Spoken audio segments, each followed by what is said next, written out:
This short is on Refrigerator Full of Heads, number 6, from DC Black Label and Joe Hill House Comics. And you got the chick with a ponytail and the big honking axe. That's kind of the star of the show.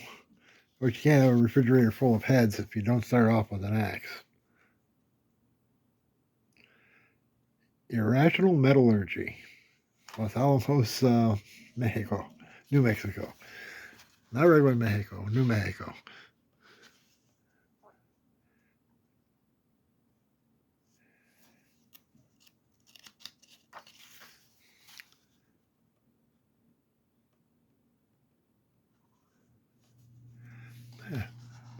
Brody Island, and you got like a shark's face on the front of the pickup truck.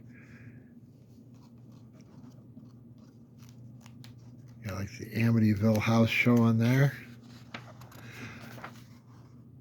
A lot of little callbacks in this one. Oh, we got a snaky guy. I love a good snaky guy.